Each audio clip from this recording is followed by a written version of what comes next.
प्रभु वाचा बांधता है, ये वाचा आपको आजाद करेगी, ये आपको आशीष में लेकर आएगी, ये आपको सफलता और संपन्नता में लेकर आएगी, ये आपके जीवन में वो सामर्थ लाएगी जो आपके पास कभी नहीं थी, अब तक नहीं थी। ये आप में नई योग्यता लाएगी, नई सामर्थ पाना है।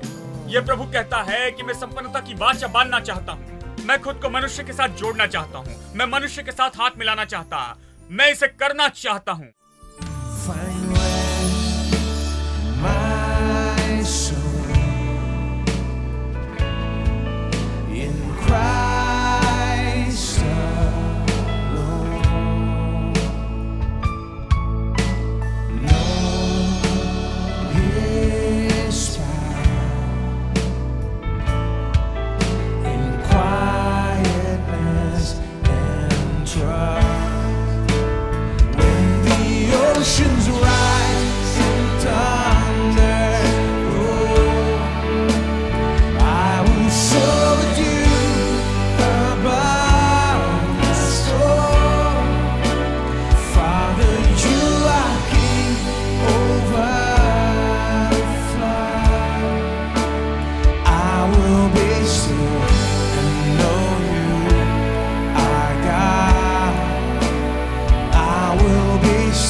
नीति वचन अध्याय 10 वचन 22।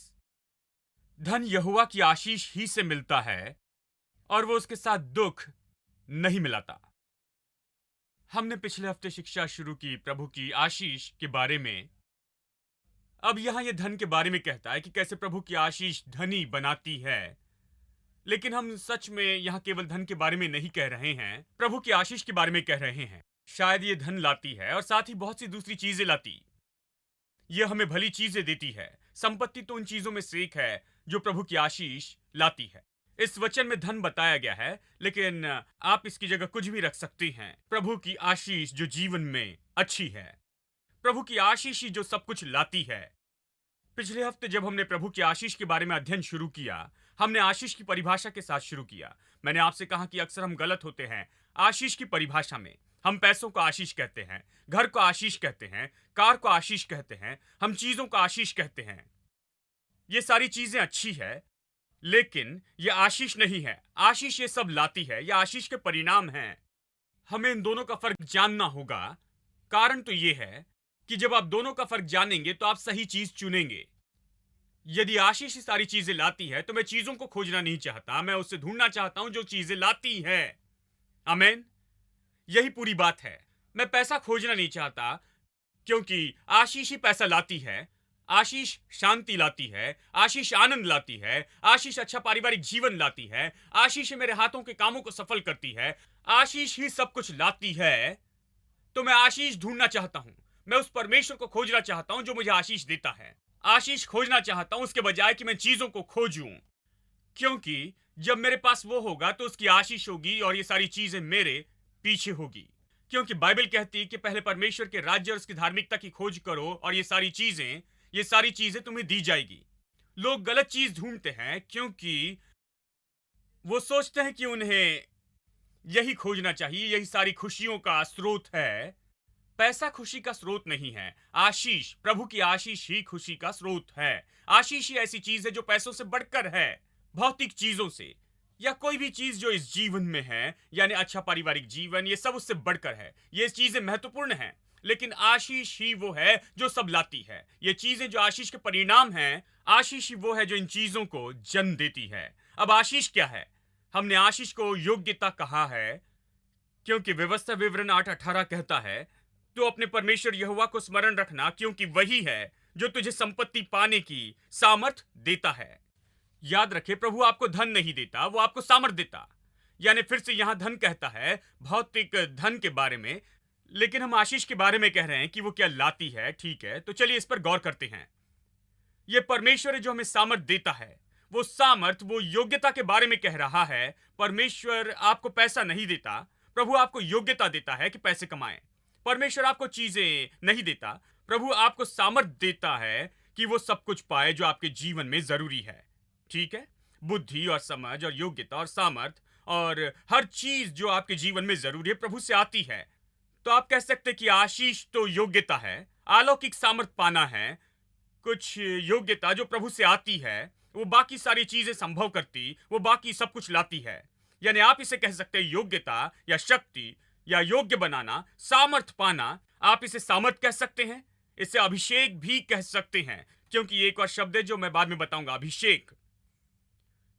यानी मानो परमेश्वर कहता है कि वही है जो आपको धन कमाने का अभिषेक देता है। ये सही होगा। क्या आप जानते हैं कि आपके पास धन कमाने का अभिषेक है? देखिए, बहुत से लोग ये नहीं जानते हैं। आपके पास धन कमाने का अभिषेक है। देखिए, अभिषेक का सरल अर्थ है योग्यता।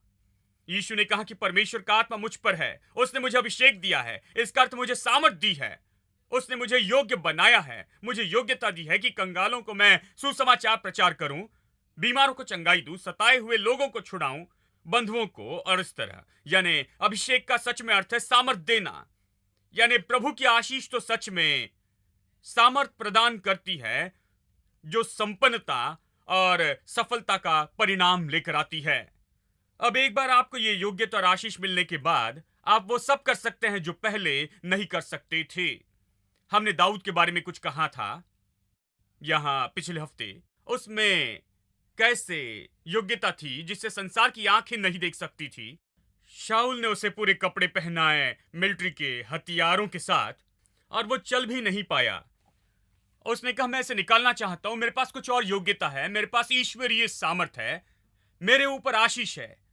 इस गोलियत के नाम पर श्राप है, इसके सिर पर श्राप है, लेकिन मेरे सिर पर आशीष है, और मेरी आशीष श्राप को हटाने के लिए काफी है। मेरी आशीष काफी है कि इस दानव को हराकर मार दे। तो दाऊद केवल वहां पर जाता है। वो गोलियत के विरुद्ध में युद्ध कैसे जीतता है मैं आपको बताऊं। उसने उसे आशीषों से मारा। उसकी आशीष पर्याप्त से ज्यादा थी। उसकी आशीष योग्य थी कि उस दानव पर विजय पाए। वो कितना बड़ा था इसकी परवाह नहीं थी। उसमें कितनी शारीरिक सामर्थ्य इससे फर्क नहीं पड़ता। परमेश्वर की आशीष तो शारीरिक सामर्थ्य से बढ़कर है, या किसी भी संसार की भौतिक सामर्थ्य से।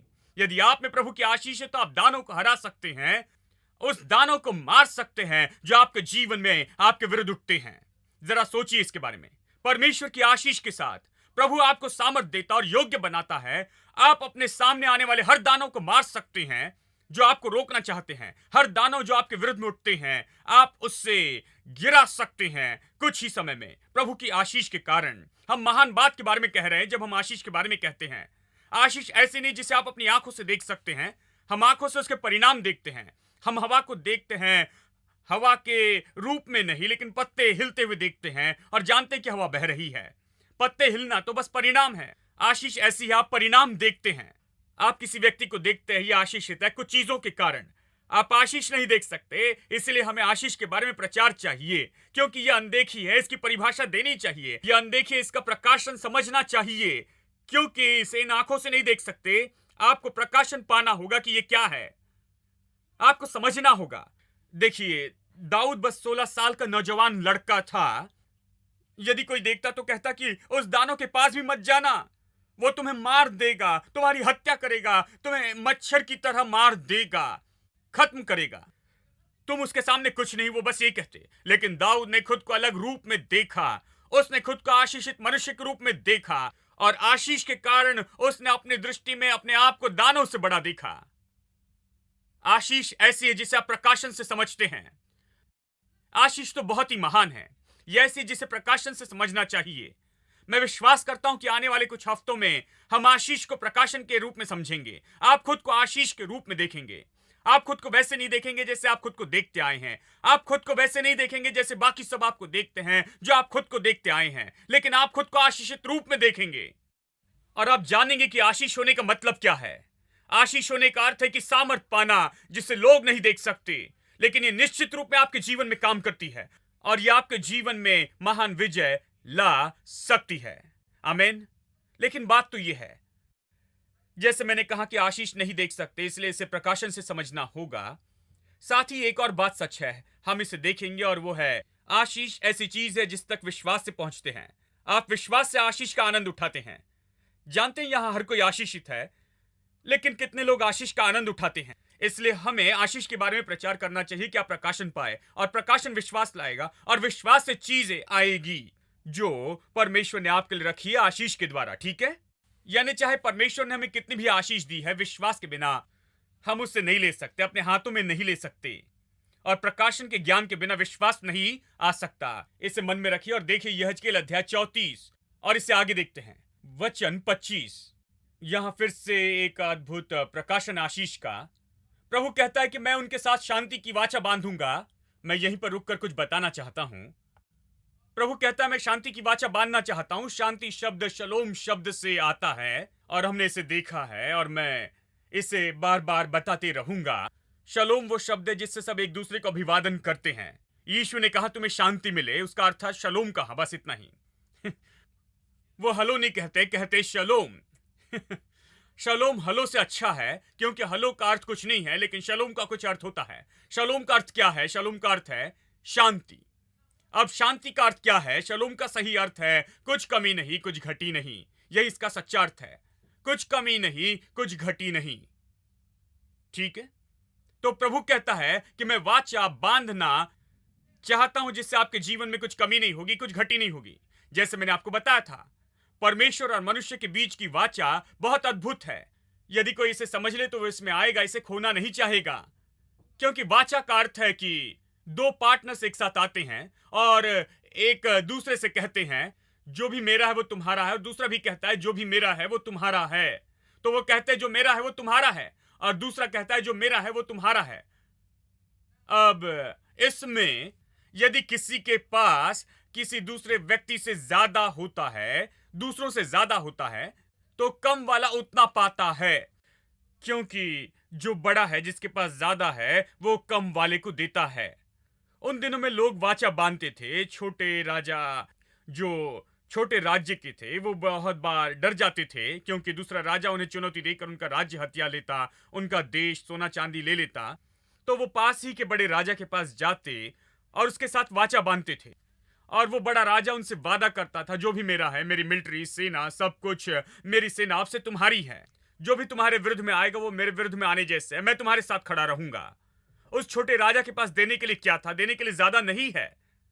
हालांकि वो कहता है कि जो भी मेरा वो तुम्हारा है, वो जो देता है उससे ज्यादा वो पाता है। यानी परमेश्वर कहता है मैं वाचा बांधना चाहता हूं और मैं शांति की वाचा चाहता हूं। शांति शब्द जानते हैं विश्वासियों के लिए गड़बड़ी लाने वाला शब्द है। वो इसे महसूसीकरण से जोड़ते हैं और कहते हैं ओ मैंने शांति महसूस की। अक्सर सोचता हूं कि इसका क्या अर्थ है। वो कहता है मैं शांति महसूस करता हूं। भाई जानते हैं, तो कई बार कहते हैं मुझे शांति महसूस नहीं होती। मैं कहता जांच कर देखी, शायद आज सुबह ज्यादा खा लिया है। आपने बहुत पीसेस इडली खाई है और शायद वो ज्यादा काम कर रही है और आप में शोर कर रही है। शांति से आपका क्या अर्थ है? लोग शांति को महसूसीकरण सोचते और कहते हैं ओ भाई मुझे इसके बारे में शांति नहीं है, मुझे इसके बारे में शांति नहीं। जानते हैं शांति क्या है? हम हमेशा शांति को किसी तरह के महसूसीकरण जो भीतर में गहरे में होता है उससे जोड़ते हैं। और आप जानते हैं कि आपके पास में भीतर में शांति है, इस तरह की बातें नहीं। बाइबल में शांति शब्द का अर्थ महसूसीकरण नहीं है, इसका सच में अर्थ है संपन्नता। इसका सच में अर्थ है संपन्नता। अब फिर से संपन्नता को बहुत से लोग सक्रिय रूप में देखते हैं, सोचते हैं, सक्रिय रूप में सोचते हैं कि ये केवल पैसों के बारे में ही है।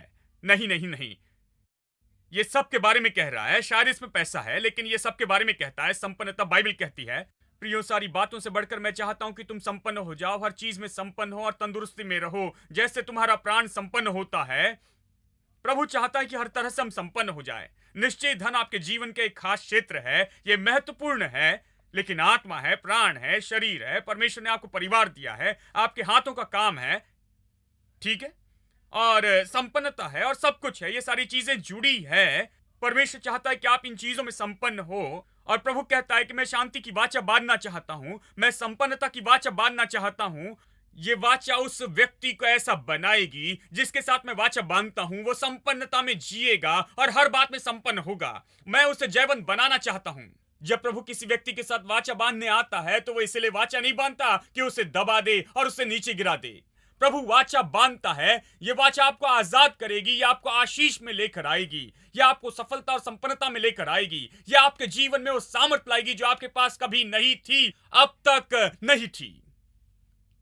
यह आप में नई योग्यता लाएगी, नई सामर्थ पाना है।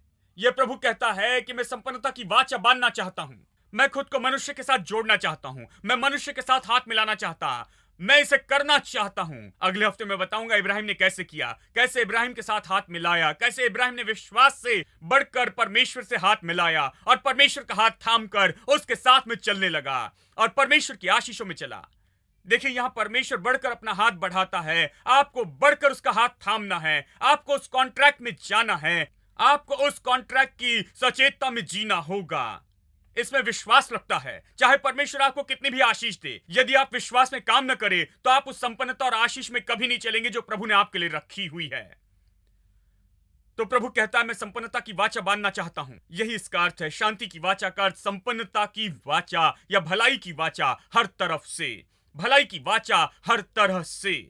चलिए आगे पढ़ते हैं। मैं उनके साथ शांति की वाचा बांधूंगा और दुष्ट जंतुओं को देश में न रहने दूंगा। अब मेरे पास समय नहीं कि ये सब बताऊं, लेकिन मैं आपको बताऊंगा कि ये क्या है। ये जंगली जानवर भूमि से खत्म क्यों हो गए। बात तो ये है, जब से पाप आया जंगली जानवर सच में जंगली हो गए। उन दिनों में जानते हैं, जब परमेश्वर ने कहा कि मैं जंगली जानवरों को भूमि से खत्म करूंगा, उसका सच में यह अर्थ था कि जंगली जानवर आकर इन लोगों को खा जाते थे, लोगों को मारकर नाश करते। इनकी संख्या कम हो जाती थी। यदि आप पुराने नियम की किताबों में देखें, व्यवस्था विवरण और इन किताबों में आप देखें, तो आप पाएंगे कि प्रभु ने कहा कि मैं जंगली जानवरों को भूमि से मिटा दूंगा। वो कह रहा था कि ये तुम्हारी संख्या कम कर रही है। जानते हैं, 10 थे, कल रात को शेर ने आकर 2 को खा लिया। ये देखिए, कुछ ऐसा था। जंगली जानवर आकर उन्हें नाश कर रहे थे। प्रभु ने कहा, मैं तुम्हें सुरक्षित रखूंगा और मैं जंगली जानवरों को खत्म करूंगा। वो जंगल में निडर रहेंगे और वन में सोएंगे। मैं उन्हें और अपनी पहाड़ी के आसपास के स्थानों को आशीष का कारण बना दूंगा। सब लोग कहे आशीष। हम इसी के बारे में कह रहे हैं, आशीष। मैं अपनी पहाड़ी के आसपास के स्थानों को आशीष का कारण बना दूंगा। वो कहता है, प्रभु कहता है कि मैं उस जगह को आशीष बनाऊंगा उनके लिए। फिर वो आगे कहता है, मैं मेह को ठीक समय में बरसाया करूंगा और वे आशीषों की वर्षा होगी। मैं बताना चाहता हूं यहां एक बात कि परमेश्वर कहता है आशीष वर्षा के जैसे, बारिश की वर्षा के जैसे। यह कहता है कि आशीष हम पर राज्य करेगी। केवल बारिश नहीं आएगी, लेकिन आशीष बारिश के जैसे आएगी। आशीष की तुलना बारिश के साथ करता है। यहां तुलना कर रहे हैं। यह कहता है कि आशीष हम पर आती है, हमारे जीवन पर, जैसे बारिश आती है। बारिश क्या करती है?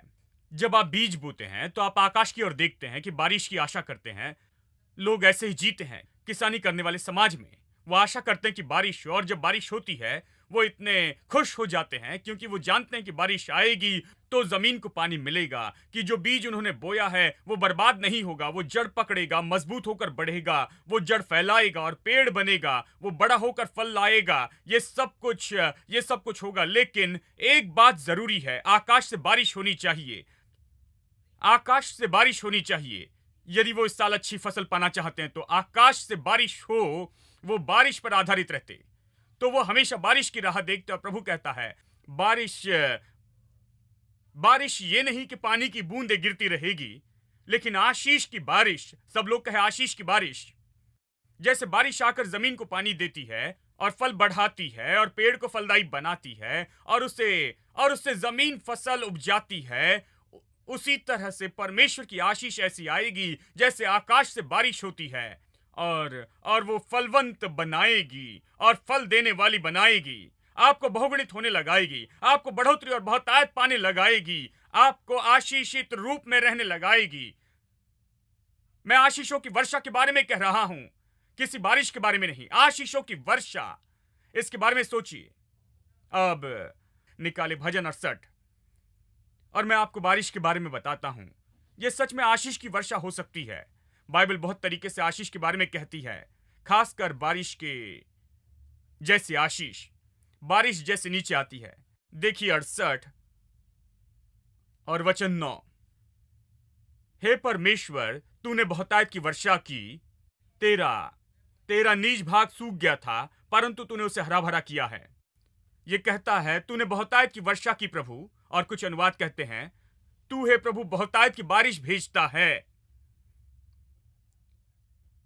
केवल बहुत बारिश नहीं, लेकिन तू बहुत बारिश जैसे बहुतायत भेजता है। जैसे कई बार बारिश आती है और जमीन को पानी देती जाती और धरती को भर देती है, और उसी तरह से परमेश्वर तू भरपूर आशीष भेजता है। भरपूर, तू बारिश के जैसे बहुतायत की आशीष भेजता, बहुतायत से आशीष भेजता है। जानते हैं, भरपूरी की बारिश। प्रभु तूने हम पर भरपूरी की बारिश भेजी है। यानी बाइबल कहती है कि परमेश्वर बहुतायत को बारिश जैसे भेजता है, बारिश जैसे बरसाता। अब मेरे साथ निकाले मलाकी अध्याय 3 वचन 10।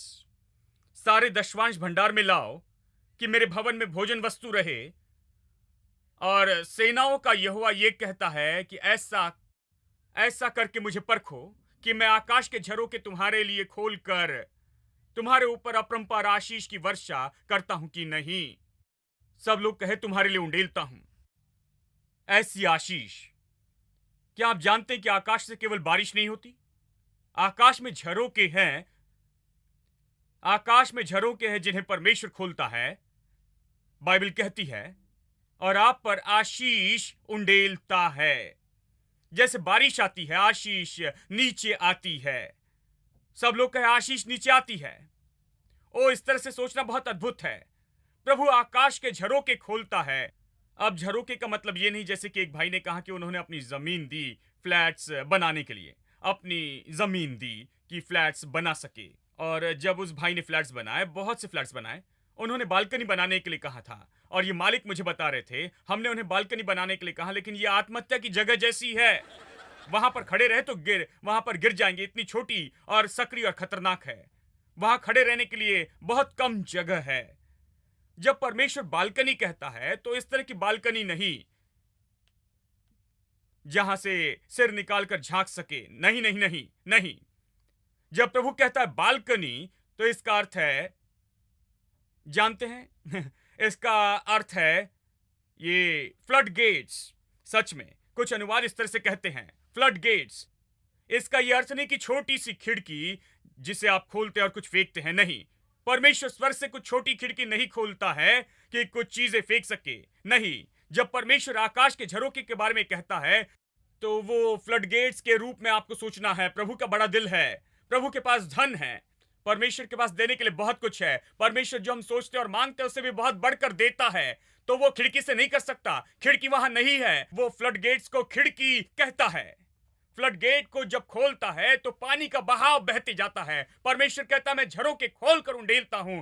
मतलब उंडेलने के लिए और कुछ नहीं रहता, परमेश्वर उंडेलते जाता है आशीष को। मुझे पसंद है, मैं आशीष उंडेलूंगा, मैं आशीष उंडेलूंगा जिसे तुम नहीं रख सकते। You turn my morning into dancing. Remove all my sackcloth and clothe me with joy, that my heart may sing to you and not be silent. Oh Lord my God, I will give thanks to you. You turn my morning into dancing. Remove all my sackcloth and clothe me with joy, that my heart may sing to you and not be silent. Oh Lord my God, I will give thanks to you, for you have set me free, brought me new liberty, and I can never be the same again. I live in victory, for Jesus died for me. I want my life to testify, I want my life to magnify, I want my life to glorify your name. How can I hold back? How can I keep silent? Considering what God's done for me. I was bound by law, by sin and death, held captive, but by the Spirit of life I am completely free. For you have set me free, brought me new liberty, and I can never be the same again. I live in victory, for Jesus died for me. I want my life to testify, I want my life to magnify, I want my life to glorify your name. How can I hold back? How can I keep silent? Considering what God's done for me. I was bound by law, by sin and death, held captive, but by the Spirit of life I am completely free. For you have set me free, brought me new liberty, and I can never be the same again. I live in victory, for Jesus died for me. I want my life to testify, I want my life to magnify, I want my life to glorify your name. How can I hold back? How can I keep silent? Considering what God's done for me.